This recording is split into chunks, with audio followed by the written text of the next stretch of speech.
Hello my dear student. आज की इस क्लास में मैं आपको रिवाइज कराने वाला हूँ चैप्टर नंबर 2 समष्टि अर्थशास्त्र का, जिसका नाम है राष्ट्रीय आय के लेखांकन। नॉर्मली आप नेशनल इनकम या राष्ट्रीय आय के नाम से उसको जानते हैं। बहुत ही ज्यादा इंपॉर्टेंट चैप्टर है क्योंकि इस चैप्टर से लॉन्ग क्वेश्चन जरूर पूछे जाते हैं। साथ ही साथ इस चैप्टर से न्यूमेरिकल क्वेश्चन राष्ट्रीय आय की गणना से रिलेटेड जरूर पूछे जाते हैं। आज हम इन दोनों की बात करेंगे, लेकिन थोड़ा जल्दी जल्दी फास्टली जो मेन पॉइंट है हम केवल उसी को लेंगे। जो एग्जाम में कम महत्वपूर्ण है उसको हम आज नहीं पढ़ने वाले, क्योंकि रिवाइज चैप्टर है तो हर चीज को हम नहीं बता सकते। लेकिन हाँ, मैं हर एक इंपॉर्टेंट टॉपिक को बताऊंगा जो आपके लिए एग्जाम के लिए जरूरी है। तो सबसे पहले हमें ये जानना जरूरी है, आखिर नेशनल इनकम होता क्या है, राष्ट्रीय आय क्या है। राष्ट्रीय आय का मतलब होता है किसी राष्ट्र की आय। एक राष्ट्र एक लेखांकन वर्ष में जितना भी अर्न करता है, जो भी इनकम कमाता है, वो उसकी आय होती है। अब बात ये आती है, क्या राष्ट्रीय आय जो हम बात करते हैं राष्ट्र की आय, क्या राष्ट्र खुद कमाता है? नहीं, राष्ट्र में रहने वाले जो उसके नागरिक होते हैं, बेसिकली हम कह सकते हैं सामान्य नागरिक, यानी कि एक देश के रहने वाले उस देश के जो नागरिक होते हैं, वो जितने भी आय को अर्जित करते हैं। अब वो कौन कौन सी आय होती है जो वो अर्जित करते हैं ना, उसको बोलते हैं हम साधन आय। तो ऐसे में राष्ट्रीय आय से रिलेटेड जो एक छोटा सा डेफिनेशन बनता है, जो कि देखिए मैंने अपने बोर्ड में लिखा हुआ है। एक साथ में राष्ट्रीय आय के डेफिनेशन को देखेंगे, एक साइड में आप देखेंगे राष्ट्रीय आय की अवधारणा। ये वो अवधारणाएं हैं जो एग्जाम में पूछे जाते हैं। ठीक है, सकल घरेलू उत्पाद क्या है, इन दोनों के बारे में हम डिस्कस करेंगे डिटेल से, क्योंकि यही दो टॉपिक सबसे ज्यादा इंपॉर्टेंट है। इसके बाद न्यूमेरिकल क्वेश्चंस की बात करेंगे, किस तरह से न्यूमेरिकल क्वेश्चन पूछे जाते हैं, उसको कैलकुलेट कैसे करेंगे। सबसे पहले हम बात कर लेते हैं इसके अर्थ की। राष्ट्रीय आय, राष्ट्रीय आय एक देश के, कोई भी देश होता है, किसी भी देश के, ठीक है ना, घरेलू सीमा के अंतर्गत, घरेलू सीमा का मतलब उस देश की जो पॉलिटिकल बाउंड्री होती है, उस पॉलिटिकल बाउंड्री के अंदर जो भी अर्जित साधन आय होते हैं। अब हमें समझना पड़ेगा कि ये जो साधन आय है आखिर ये होता क्या है।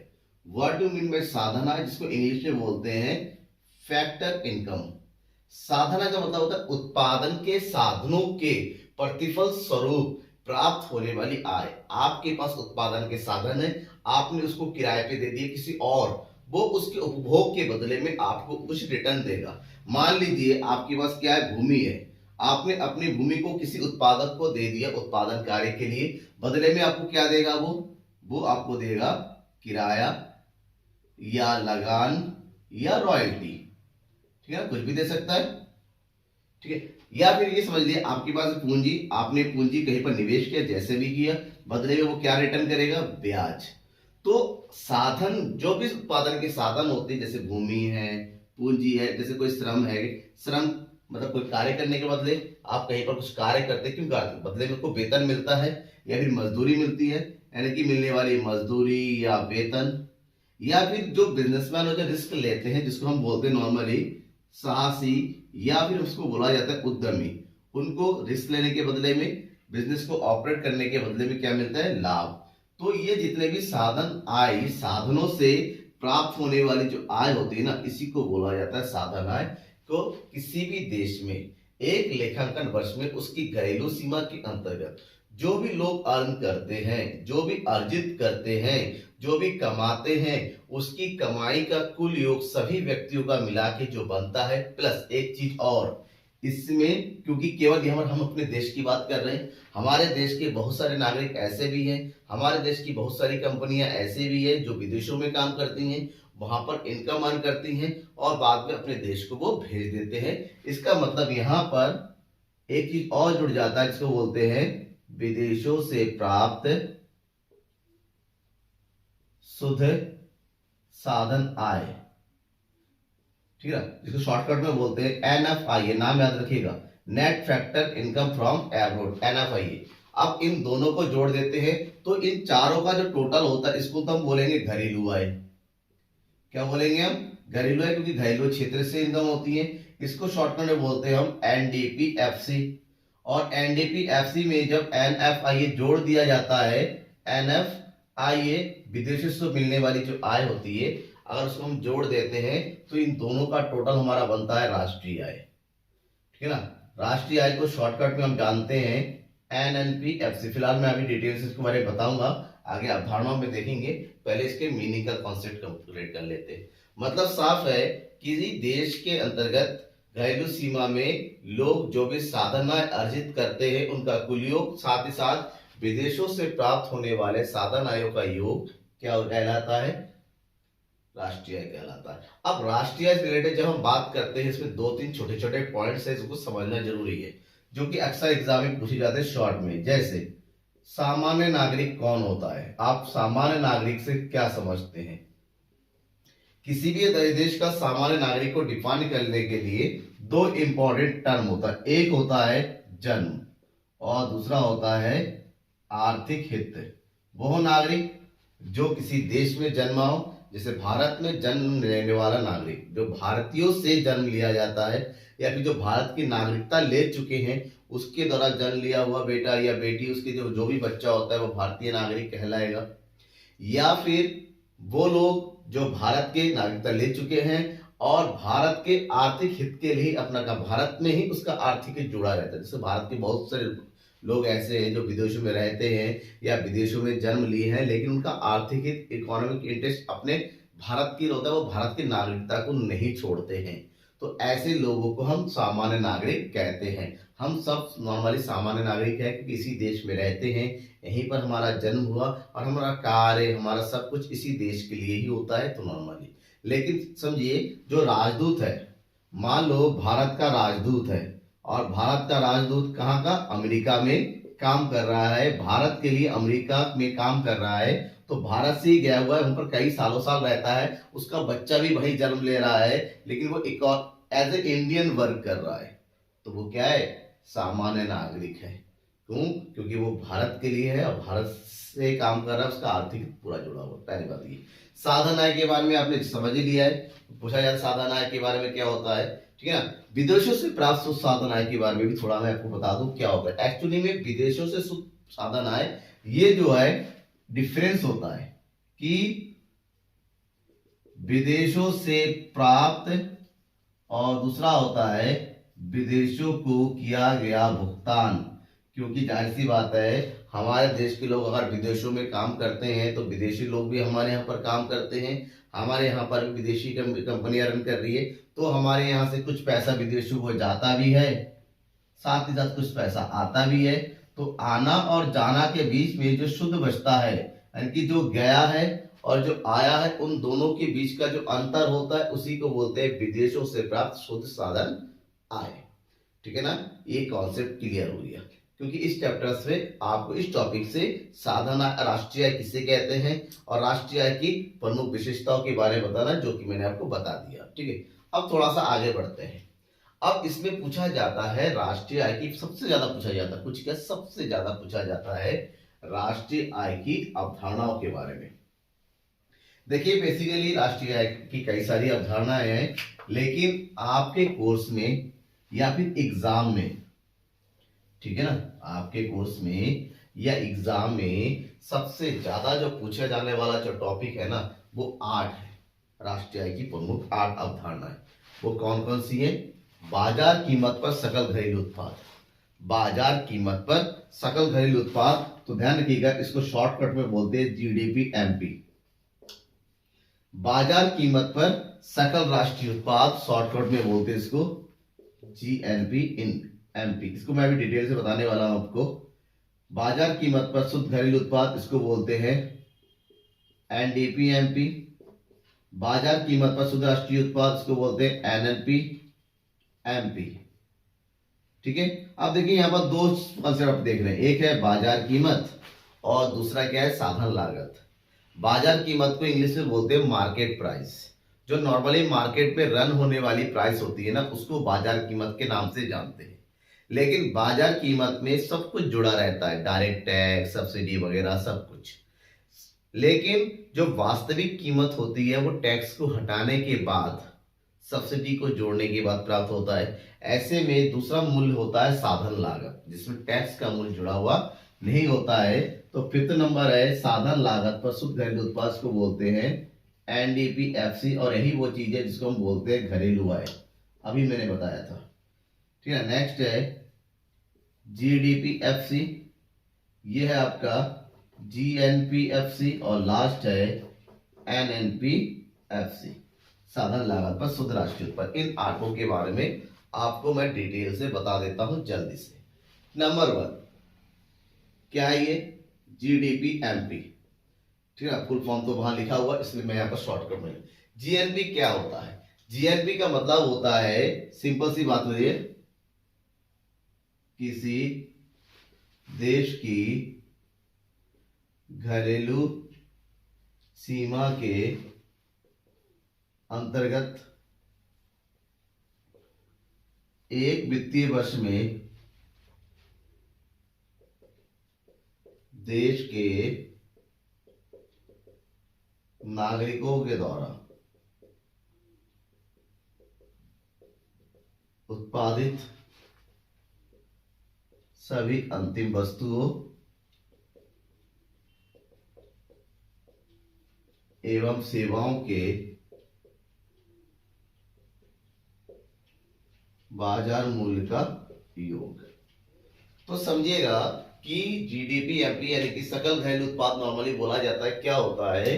किसी देश की घरेलू सीमा के अंतर्गत, देश की घरेलू सीमा के अंतर्गत एक वित्तीय वर्ष में देश के नागरिकों के द्वारा उत्पादित सभी अंतिम वस्तुओं और सेवाओं के बाजार मूल्य का जो योग होता है, उसे हम क्या बोलते हैं? बाजार कीमत पर सकल घरेलू उत्पाद कहते हैं।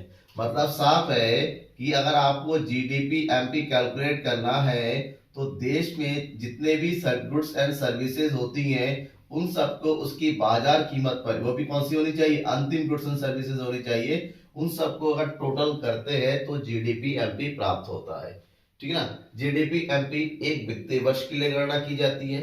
इसके अंतर्गत केवल वस्तुओं सेवाओं के मौद्रिक मूल्य की गणना होती है। इसकी विशेषताएं बता रहा हूं, ध्यान लिखेगा। देश की घरेलू सीमा के अंतर्गत उत्पादित वस्तुओं सेवाओं को लिया जाता है, साथ ही साथ इसमें केवल अंतिम वस्तु और सेवाओं के मूल्य को ही जोड़ा जाता है, ठीक है। समझ में आ गई की बात। और दूसरा जो पॉइंट होता है वो है आपका जीएनपी एमपी। नॉर्मली सब कुछ यही है, किसी भी देश की घरेलू सीमा में जो वस्तु और सेवाओं का उत्पादन होता है उसका बाजार मूल्य, लेकिन इसमें केवल आपको ध्यान में देना होगा कि यहाँ पर एक चीज ज्यादा जुड़ा रहता है, वो है विदेशों से प्राप्त शुद्ध साधन आय यानी कि एनएफआईए।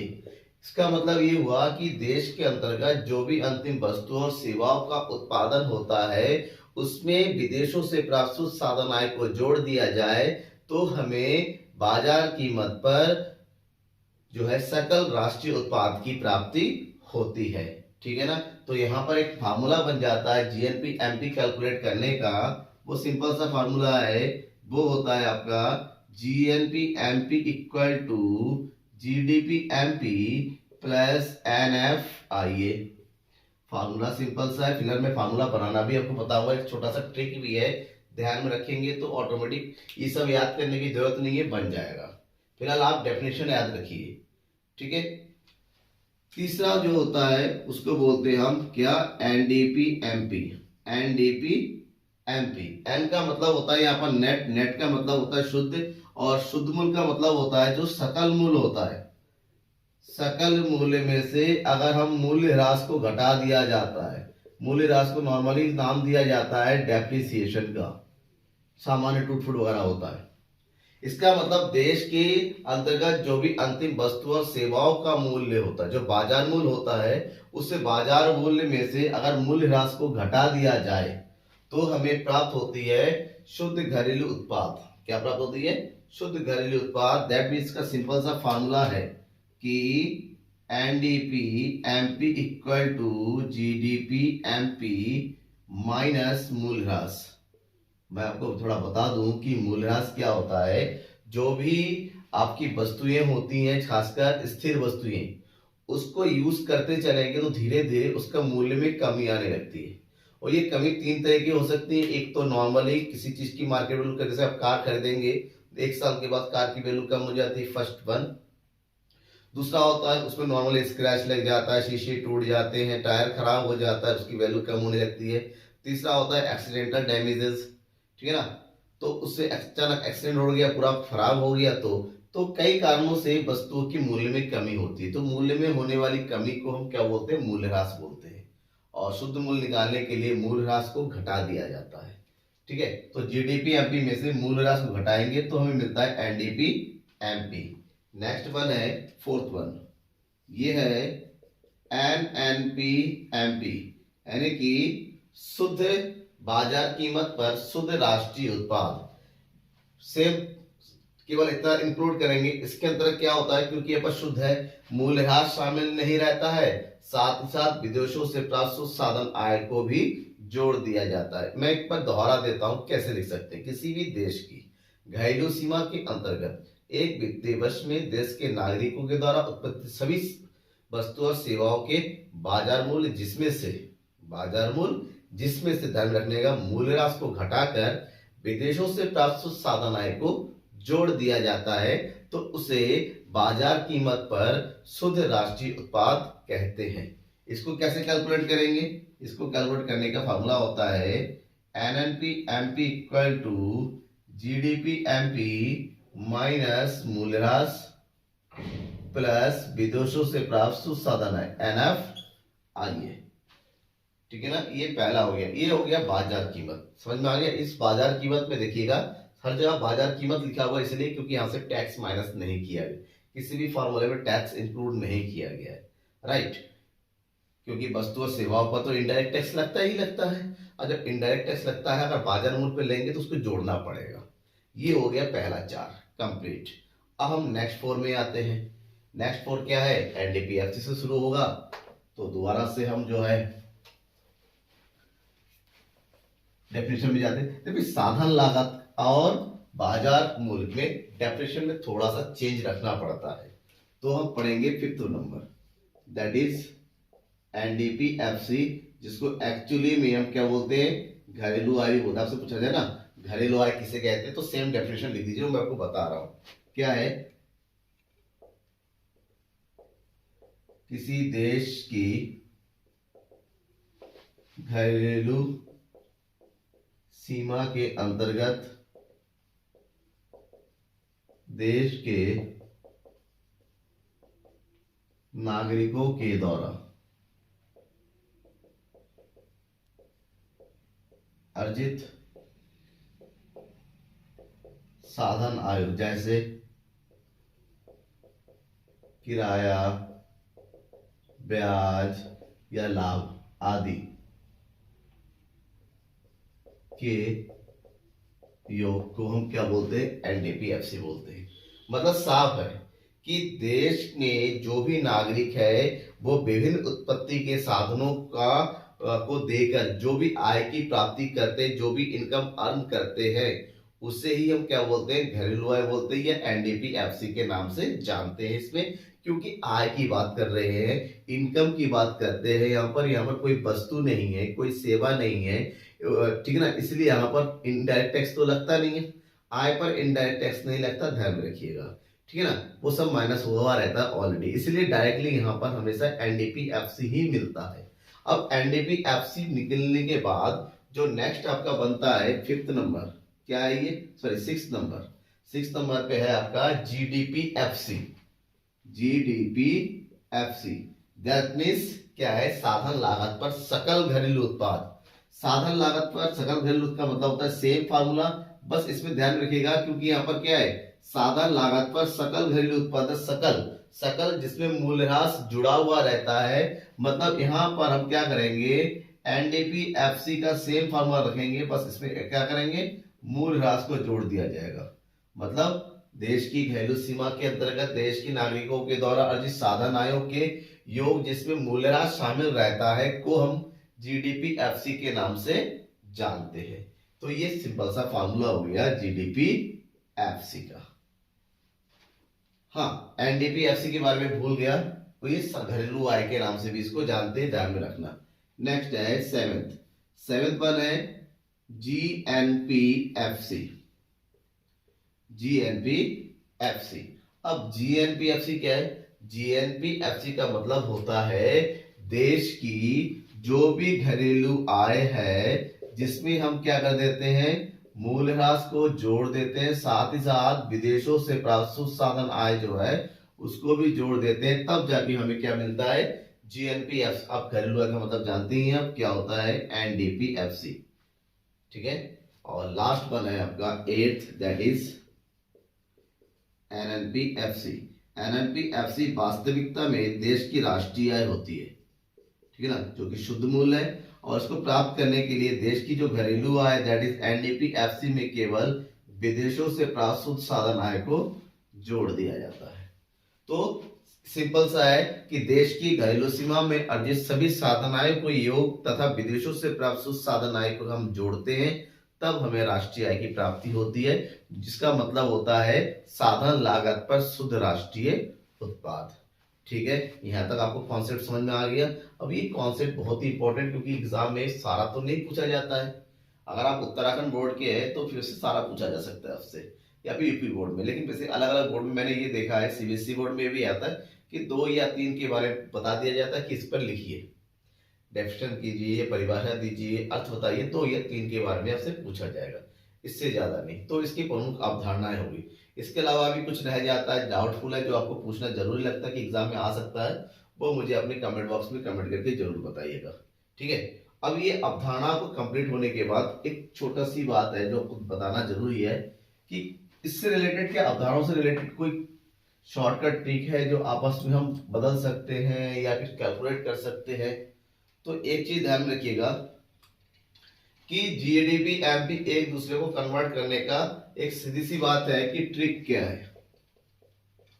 ट्रिक बहुत छोटा सा ये है कि आपके पास सकल मूल्य अगर दे रखा है, सकल का मतलब होता है ग्रॉस जी, तो उसको अगर कन्वर्ट करना है किसमें, शुद्ध मूल्य में, यानी कि एन में, तो आपको ध्यान में ये रखना होगा सकल को शुद्ध में घटाने के लिए माइनस कर दिया जाता है मूल्यह्रास, ठीक है ना, जिसको बोलते हैं डेप्रिसिएशन, और शुद्ध को सकल में बदलने के लिए जोड़ दिया जाता है डेप्रिसिएशन, यानी कि मूल्यह्रास को। पहला ट्रिक ये हो गया, फर्स्ट वन। दूसरा, अगर आपके पास घरेलू आय है that is D domestic income, और आपको राष्ट्रीय निकालने के लिए कहा गया है, क्या, दैट इज एन, बीच वाला, तो घरेलू को राष्ट्रीय बनाने के लिए विदेशों से प्राप्त शुद्ध साधन आय को जोड़ दिया जाता है, और राष्ट्रीय से उल्टा लाने के लिए क्या कर दिया जाता है, घटा दिया जाता है। ठीक है ना।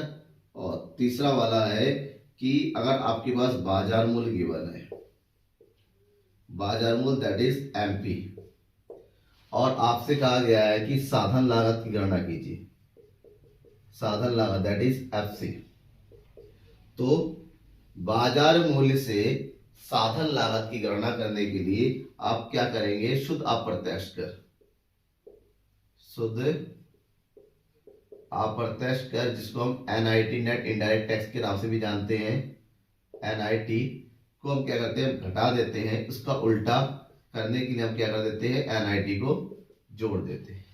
थोड़ा सा यहाँ पर और भी ध्यान रखना, ये जो शुद्ध अप्रत्यक्ष कर मैंने कहा, शुद्ध अप्रत्यक्ष कर यानी कि एनआईटी, ठीक है ना, ये है अप्रत्यक्ष कर, जितने भी अप्रत्यक्ष लाइक जीएसटी वगैरह, अप्रत्यक्ष कर, और अप्रत्यक्ष कर में से घटा दिया जाता है किसको, सब्सिडी को, ठीक है ना, तो अप्रत्यक्ष कर से सब्सिडी को घटाने के बाद हम क्या करते हैं, हमें एनआईटी प्राप्त होता है। ठीक है, ये हो गया। अब क्या इससे रिलेटेड कोई क्वेश्चन आता है छोटा सा, वो भी ध्यान में रखते हैं, तो एक क्वेश्चन एग्जांपल देखिए हम समझते। अब देखिए यहाँ पर छोटा सा एग्जांपल लिया है मैंने, साधन लागत पर शुद्ध घरेलू उत्पाद की गणना कीजिए। सबसे पहले तो ये करना आपको पता होना चाहिए, साधन लागत पर शुद्ध घरेलू उत्पाद का शॉर्टकट क्या होता है। साधन लागत एफसी शुद्ध घरेलू उत्पाद यानी कि एनडीपीएफसी की कैलकुलेशन करनी है हमें, घरेलू आय, ठीक है ना, ये पढ़ा है मैंने। तो हमारे पास इंफॉर्मेशन क्या है, मूल्यह्रास दिया हुआ है, जिसको शॉर्टकट में क्या बोलते हैं, डेप्रिसिएशन, बाजार कीमत पर सकल राष्ट्रीय उत्पाद दिया हुआ है।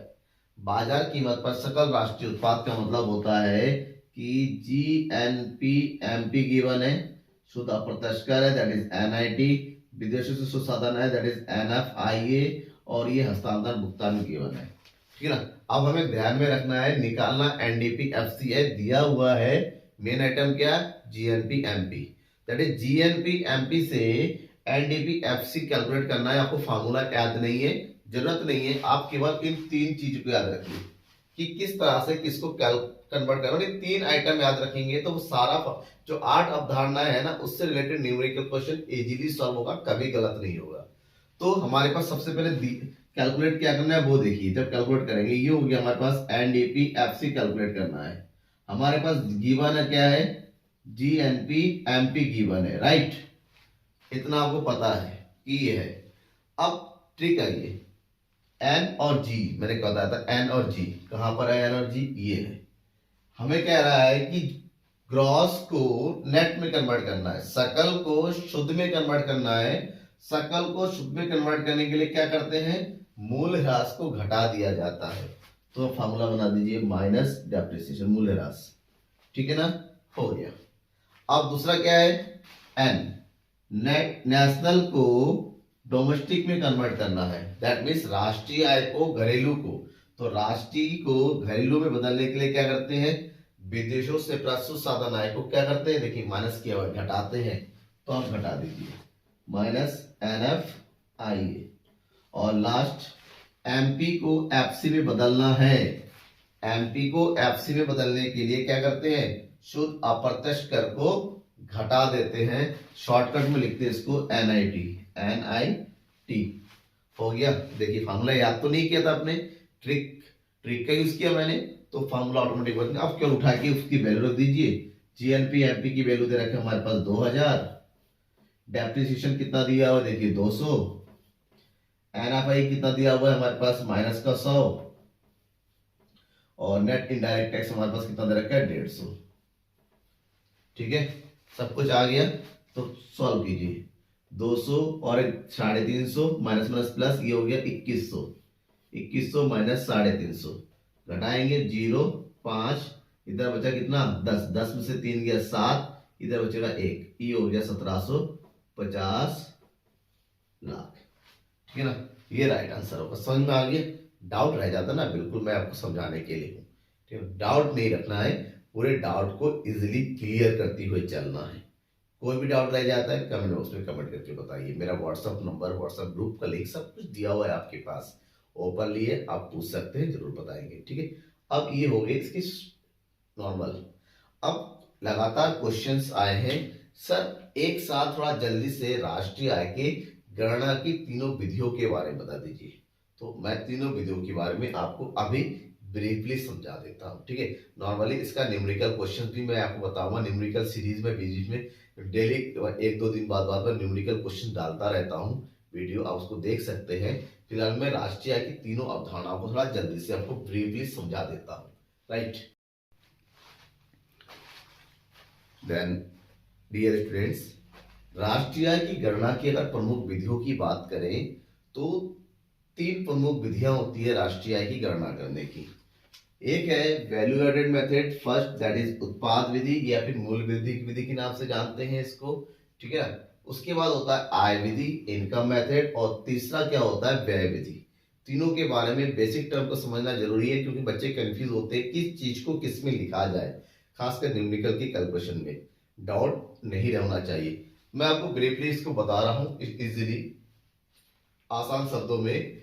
उत्पाद विधि का मतलब क्या होता है, जहां पर अंतिम वस्तुओं, ध्यान रखिएगा, अंतिम वस्तुओं एवं सेवाओं के किसको लिया जाता है, उत्पादन मूल्य को शामिल करते हैं, कि देश के अंतर्गत कितनी वस्तुओं और सेवाओं का उत्पादन हुआ है, वो भी अंतिम वस्तुओं के मूल्य, उनका योग किया जाता है।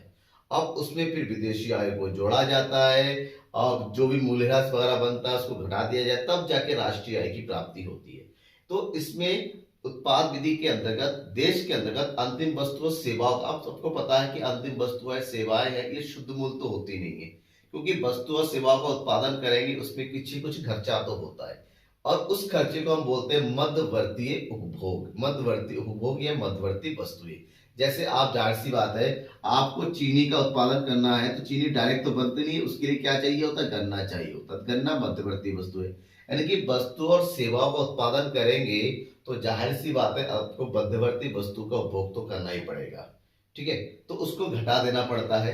तो एक्चुअली में इस विधि के अंतर्गत, उत्पाद विधि के अंतर्गत, जब भी हम राष्ट्रीय आय की कैलकुलेशन करेंगे तो एक दो स्टेप का फॉलो करेंगे। क्या होता है, सबसे पहले यहां पर इसके अंतर्गत क्या किया जाता है ना, उत्पादन मूल्य की गणना की जाती है। उत्पादन मूल्य का मतलब एक्चुअली में उत्पादन कितने का हुआ। तो यहां पर उत्पादन मूल्य बराबर होता है क्या चीज, बिक्री प्लस स्टॉक में परिवर्तन, ठीक है, कि आपने कुल कितने की बिक्री की, साथ ही साथ आप बिक्री के बाद आपके पास कितना स्टॉक बचा। ये जो स्टॉक में परिवर्तन होता है एक्चुअली में क्या होता है, opening stock minus closing stock, that means प्रारंभिक स्टॉक में से अंतिम स्टॉक को माइनस कर दिया जाता है, तो उत्पादन मूल्य आ जाता है। उत्पादन मूल्य निकालने के बाद हमको निकालना पड़ता है क्या चीज, मूल्य वृद्धि। और अब मूल्य वृद्धि निकालने के लिए यूज किया जाता है किसका, उत्पादन मूल्य माइनस मध्यवर्ती वस्तुएं। क्या चीज, मध्यवर्तीय वस्तुएं। अब जो मध्यवर्तीय वस्तुएं मतलब अगर मान लीजिए आपने 1000 रुपए का सामान का उत्पादन किया है तो उसमें से कुछ तो खर्चा किया होगा उसके पीछे सामान, तो एक्चुअली में उत्पादन कितने का हुआ, 300 रुपए का हुआ। तो किसी भी वस्तु के उत्पादन के लिए उसके पीछे जो भी खर्चा होता है ना, उसे हम मध्यवर्ती वस्तु के नाम से जानते हैं। अब मूल्य वृद्धि निकालने के बाद तीसरे स्टेप में निकाला जाता है सकल मूल्य वृद्धि। सकल मूल्य वृद्धि, इसको बोल लेते हैं इंग्लिश में gross value added at market price, और यही होता है एक्चुअली में जीडीपी एमपी। उसके लिए जो भी मूल्य वृद्धि है, ठीक है, जिसको एक्चुअली बोलते हैं क्या, वैल्यू एडेड। तो जो भी मूल्य वृद्धि है, चाहे वो प्राइमरी सेक्टर का हो, चाहे वो सेकेंडरी सेक्टर हो, चाहे वो टर्सरी सेक्टर हो, सबको जोड़ा जाता है। और जैसे जीडीपी एमपी आ जाता है उसके बाद हमें क्या निकालना पड़ता है, राष्ट्रीय आय की कैलकुलेशन करनी पड़ती है बाद में। अब इन सबको एक जगह, क्योंकि तीन तीन मेथड मैंने बताया, तीन स्टेप, बड़ा कंफ्यूजन है कैसे होगा, तो इन तीनों स्टेप को हम क्या करते हैं, कंबाइन कर देते हैं और इससे सिंपल सा 2 स्टेप कैलकुलेट करते हैं। पहले स्टेप में क्या किया जाता है, पहले स्टेप में निकाला जाता है जीडीपी एमपी या फिर जीवीए एमपी, दैट मीन्स सकल मूल्य वृद्धि या फिर सकल घरेलू उत्पाद। इसको निकालने के लिए फॉर्मूला लगाया जाता है बराबर बिक्री प्लस स्टॉक, जिसको चेंज इन स्टॉक माइनस मध्यवर्ती मूल्य, ठीक है ना। अब यहां से जीडीपी एमपी आ गया, लास्ट में हम निकालेंगे राष्ट्रीय आय, और यहां पर राष्ट्रीय आय मतलब क्या, एनएनपी एफसी बराबर होता है जो भी आपने जीडीपी निकाला है, जीडीपी एमपी में से आप माइनस कर देंगे डेप्रिसिएशन को, माइनस कर देंगे नेट इनडायरेक्ट टैक्स को, यानी कि शुद्ध अप्रत्यक्ष कर को, शॉर्टकट तो पता चल गया आपको, और साथ ही साथ इसमें प्लस कर देंगे विदेशों से प्राप्त साधन आय यानी कि एनएफआई। ये इसका कंबाइन, पहला आपको ये करना है, दूसरे स्टेप में आपको राष्ट्रीय निकाल लेना, आपको तो फिर ये ध्यान में रखने की जरूरत नहीं है। आ गया, ठीक है, ये हो गया आपका उत्पाद मूल्य। उत्पाद मूल्य में सबसे जरूरी चीज ध्यान रखना है, किसी एक चीज की वैल्यू को कई बार नहीं जोड़ना है, जिसको बोलते हैं दोहरी गणना करना। एक से अधिक बार अगर किसी चीज का मूल्य जुड़ जाता है, जैसे चीनी के मूल्य में चीनी का मूल्य भी जोड़ दिया, गन्ना भी जोड़ दिया, तो इसमें डबल होता है। हमें नहीं, हमें केवल उसके रियल कीमत को ही जोड़ देना है, ठीक है। अब सेकेंड मेथड में आते हैं, कौन सा मेथड है, आय विधि। आय विधि के अंतर्गत किसी भी देश की नागरिकों के द्वारा जितने भी साधन आयों को अर्जित किया जाता है, इसका मतलब ये हुआ कि आय विधि के अंतर्गत जोड़ा जाता है सभी साधन आयों का योग, साधन आयों का योग। जब साधन आयों का योग होता है तो एक्चुअली में ये क्या होता है हमारा, अभी बताया था मैंने थोड़ी देर पहले, अवधारणा में घरेलू आय होता है, दैट इज एनडीपीएफसी। तो यहां पर कोई दिक्कत नहीं, सबसे इजी मेथड होता है आय विधि, क्योंकि आय विधि में हम डायरेक्टली क्या निकाल सकते हैं, एनडीपीएफसी। कैसे, यहां पर एनडीपीएफसी का फॉर्मूला हो जाता है जो भी आपकी साधन आय है, जैसे लाभ प्लस ब्याज प्लस मजदूरी या फिर वेतन प्लस किराया या लगान, जो भी कहें। हाँ, एक चीज और, जिनके पास ये तीनों नहीं होते हैं वो होता है आपका मिश्रित आय, जिसको बोला जाता है नॉर्मली स्वरोजगारों की मिश्रित आय। जैसे ठेली वाले हो गए, छोटे दुकानदार हो गए, ऐसे स्वरोजगारों की मिश्रित, वकीलों की आय वगैरह, ठीक है ना, जिनके पास बहुत बड़ा अमाउंट नहीं होता लेकिन फिर भी वो इनकम तो कर रहे हैं ना। तो इन सब की पांचों तरीके की इनकम को जोड़ेंगे तब एनडीपीएफसी बनता है। और लास्ट में एनडीपीएफसी से राष्ट्रीय निकालेंगे, दैट इज एनएनपीएफसी बोलते हैं। उसको निकालने के लिए क्या बोला लिखा जाता है, केवल विदेशों से प्राप्त साधन है एनएफआईओ को जोड़ दीजिएंगे, सबसे इजी मेथड है। अब इसमें एक दो पॉइंट ध्यान रखिएगा, ये जो लाभ होता है ना, लाभ, ब्याज और किराया, ध्यान रखिएगा, इन तीनों का टोटल जो है प्राचलन अधिशेष के नाम से जाना जाता है। प्राचलन अधिशेष, दैट इज इंग्लिश में बोलते हैं इसको ऑपरेटिंग सरप्लस। अगर ऑपरेटिंग सरप्लस गिवन है तो आपको अलग अलग लाभ, ब्याज और किराए को जोड़ने की जरूरत नहीं है। अभी होता क्या है, किसी भी व्यवसाय को चलाने के लिए उसके साहसी को जो भी प्राप्त कर होता है, क्योंकि बेसिकली जो जमीन होती है, जो पैसा होता है, जो रिस्क होता है वो साहसी का ही होता है, एक्चुअल जो मालिक का होता है। उसके बदले में उसको जो कुछ भी प्राप्त होता है ना, तो उसी को हम क्या बोलते हैं, प्राचलन अधिशेष बोलते हैं। तो ये आय विधि का फार्मूला हो गया। अगर आपको क्वेश्चन, न्यूमेरिकल क्वेश्चन इस तरह से आइटम दे रखे हैं तो आय विधि का प्रयोग होगा, क्योंकि एग्जाम में लिखा नहीं रहता है कौन सी विधि का। और आपके पास अगर बिक्री वगैरह दे रखा है तो उत्पाद विधि का प्रयोग होगा। और उसके बाद आते हैं थर्ड मेथड, दैट इज व्यय विधि। मतलब एक देश में देश के नागरिकों के द्वारा किए गए समस्त व्ययों का योग, यानी कि देश के नागरिक जो भी खर्च करते हैं उन सबको टोटल किया जाता है। जो खर्च कहाँ करेंगे, जाहिर सी बात है अंतिम वस्तु और सेवाओं पर। तो कहने का मतलब होता है व्यय विधि के अंतर्गत देश के नागरिक जो अंतिम वस्तु और सेवाओं पर व्यय करते हैं उन सब का योग जो होता है वो राष्ट्रीय आय के अंतर्गत शामिल होता है। और क्योंकि अंतिम वस्तु और सेवाओं पर व्यय करते हैं, इसीलिए व्यय विधि के अंतर्गत जो कैलकुलेट होके आता है वो होता है हमारा जीडीपी एमपी। क्या होता है, जीडीपी एमपी। अब जीडीपी एमपी में क्या क्या शामिल होता है, ध्यान रखिएगा, इसमें चार बेसिक चीजें शामिल होती है जिसको देख के आपको पहचानना है। क्या क्या शामिल होता है, इसको शामिल होता है निजी अंतिम उपभोग व्यय प्लस सरकारी अंतिम उपभोग व्यय प्लस सकल घरेलू पूंजी निर्माण प्लस शुद्ध निर्यात, that is X minus M. ये होता है आपका आई, ये होता है जी और ये होता है सी। इन चारों का टोटल जो होता है ना वो जीडीपी एमपी। चार तरह के चार सेक्टर होते हैं, वो अपने अपने स्तर पर खर्च करते हैं, उनके सभी खर्चों को जोड़ा जाता है, तब जाके हमें बाजार कीमत पर सकल घरेलू उत्पाद की प्राप्ति होती है। जैसे हमें ये मिल जाएगा, इससे हमें निकालना होता है राष्ट्रीय आय, दैट इज एनएनपीएफसी। फॉर्मूला क्या होता है, ये हो गया जीडीपी एमपी में से डेप्रिसिएशन को घटा देना है, में से नेट इनडायरेक्ट टैक्स को घटा देना है, और जोड़ दिया जाता है विदेशों से प्राप्त साधन आय। ठीक है ना, ये हो गया इसका बेसिक। तीनों फार्मूला आपको एक साथ मिल गया। अब इन तीनों को देखिए, समझिए।